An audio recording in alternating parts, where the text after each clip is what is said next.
សូមគោរពពុកម៉ែបងប្អូនជាទីគោរពតាក់ទិនជាមួយនឹងស្ថានភាពនយោបាយរបស់ប្រទេសថៃគឺខ្ញុំបាទសូមជម្រាបជូនពុកម៉ែបងប្អូននៅក្នុងคลิปវីដេអូនេះក៏ដូចជាคลิปវីដេអូបន្តទៀតឥឡូវនឹងស្ថានភាពនយោបាយរបស់ប្រទេសថៃគឺ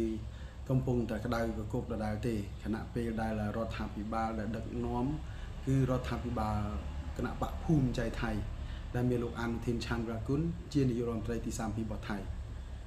ហើយស្ថានភាពនេះពេលបច្ចុប្បន្នគឺគាត់កំពុងតែ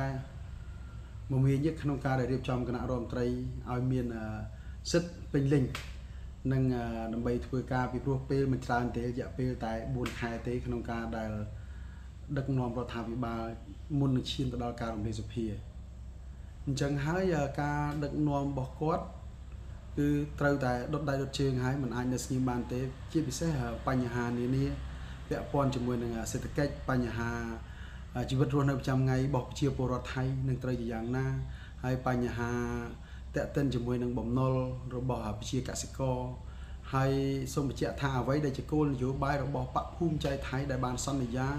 មុនការបោះឆ្នោតកន្លងទៅនៅក្នុងប្រទេសថៃហ្នឹងគឺมันអាចធ្វើទៅតាមគោលនយោបាយនោះទេពីព្រោះថាជាង2ឆ្នាំហើយដែលរដ្ឋាភិបាលភឿថៃជាអ្នកដឹកនាំទេអញ្ចឹងរដ្ឋាភិបាលភូមិใจថៃមកដឹកនាំលើកនេះมันប្រកាសថាធ្វើ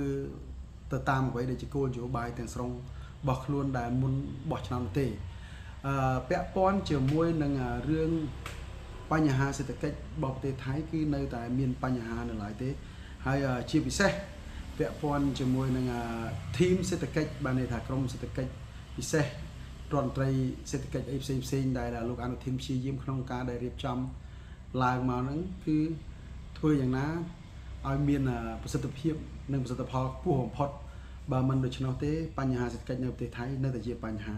ការពិតទៅប្រទេសថៃដូចយើងដឹងស្រាប់ហើយថាជាប្រទេសមួយដែលមានមោទនភាពប៉ុន្តែមិនដែលធ្វើបានហេតុអីបើខ្ញុំប្រើពាក្យថាមោទនភាពតែមិនដែលធ្វើបានពីព្រោះថាបញ្ហាជាច្រើនដែលមិនទាន់អាចដោះស្រាយបានហើយនឹងការរំពឹងទុកជាច្រើនរបស់រដ្ឋាភិបាលថៃទាំងរដ្ឋាភិបាលមុនកន្លងមកគឺមិនដែលធ្វើបានទេមានតែរដ្ឋាភិបាលស៊ីវិលរបស់លោកថាក់ស៊ីនស៊ីណាវ៉ាត់ដែលខ្ញុំបានបញ្ជាក់ថាគាត់នៅចាប់អាណត្តិ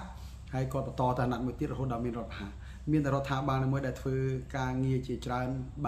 ជូនប្រជាពលរដ្ឋថៃបានល្អប្រសើរប៉ុន្តែរដ្ឋាភិបាលក្រោយមកធ្វើមិនដែលបានរំពឹងទុកខ្ពស់តែធ្វើមិនដែលបានរំពឹងទុកអីគេដូចជារំពឹងទុក GDP រំពឹងទុក GDP របស់ប្រទេស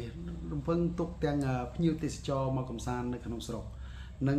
ភ្ញៀវទេសចរអន្តរជាតិនិងរំពឹងទុកហូរហែជាច្រើនផ្សេងទៀតប៉ុន្តែរំពឹងទុកមិនដែលបានទេរឿងនេះពាក់ព័ន្ធជាមួយនឹងការបើកច្រកព្រំដែនកម្ពុជាថៃដែរពីព្រោះមេតបភូមិភាគ2ស្រែកក្តែងមកណា